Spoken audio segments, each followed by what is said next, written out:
ये अब 7 seize of communication. तो हमारा जो कोर्स है ये इंग्लिश फॉर प्रोफेशनल पर्पसेस। तो इसमें स्पीकिंग का बहुत ज़्यादा मतलब पार्ट है। कम्युनिकेशन का आपको पता है, कम्युनिकेशन मतलब बातचीत करना किसी से, और इंग्लिश है तो ऑफ कोर्स इंग्लिश में ही जो है वो कम्युनिकेट करना होगा।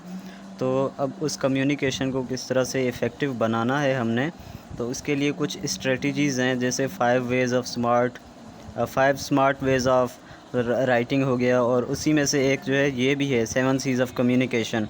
यानी कि कम्युनिकेशन के 7 ऐसे तरीके जिनको यूज़ करके हम कम्युनिकेशन को इफ़ेक्टिव बना सकते हैं और सॉलिड बना सकते हैं। उनमें से पहली चीज़ है क्लैरिटी।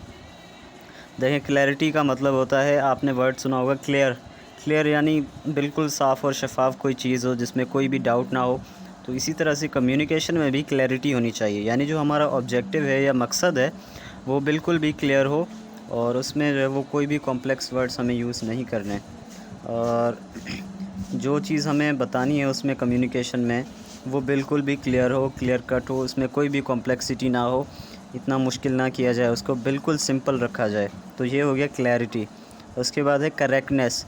करेक्टनेस में ये है कि अगर आप कोई फैक्ट्स यूज़ करते हैं अपनी कम्युनिकेशन में, कोई आदाद व शुमार या कोई बताते हैं आप फैक्ट्स, तो उसमें करेक्ट होने चाहिए वो फैक्ट्स। ठीक है, उसमें कोई भी झूठी बात ना हो, हर चीज़ करेक्ट हो, facts, figures, everything should be right. तो ठीक है, ये करेक्टनेस हो गया, और उसमें ग्रामेटिकल मिस्टेक्स भी ना हो, ये सारी चीज़ें इसमें आ जाती हैं। उसके बाद आता है कंप्लीटनेस। कंप्लीट का आपको पता है कि कंप्लीट यानी जो चीज़ मुकम्मल हो। तो जो हमारा मैसेज है ना कम्युनिकेशन का, यानी हम किसी से बात कर रहे हैं तो उसमें जो मकसद है हमारा वो पूरा पहुंचना चाहिए अगले बंदे तक।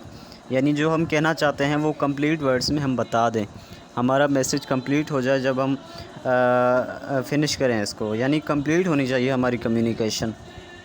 उसके बाद कॉन्साइसनेस भी कंप्लीटनेस के साथ ही अटैच्ड है।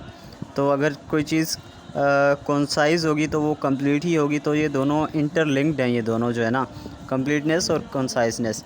कॉन्साइज़ का ये मतलब है कि जो आपकी कम्युनिकेशन है वो टू द पॉइंट होनी चाहिए।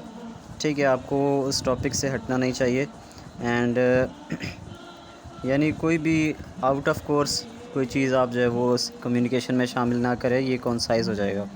उसके बाद कंक्रीटनेस में जो है ना, हमें स्पेसिफ़िक जो है वो उस चीज़ के बारे में ही बात करनी होगी जिस चीज़ के बारे में हम कम्युनिकेट कर रहे हैं किसी से।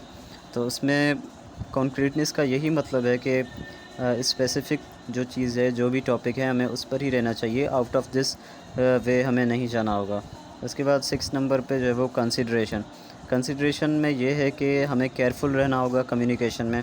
यानी इस तरह के हम वर्ड्स यूज़ ना करें, या इस तरह का मतलब अप्रोच ना हो हमारी कम्युनिकेशन में कि हमें at the end of the day हमें कोई अनफेवरेबल रिज़ल्ट का सामना करना पड़ जाए।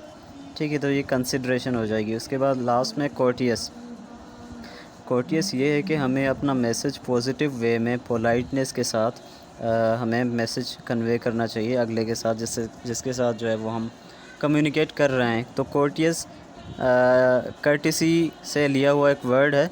तो इसका ये मतलब है कि पोलाइट लहजे में, हमें हम्बल लहजे में जो है वो अपना मैसेज कन्वे करना चाहिए अगले बंदे तक। तो ये 7 सीज़ ऑफ कम्युनिकेशन है।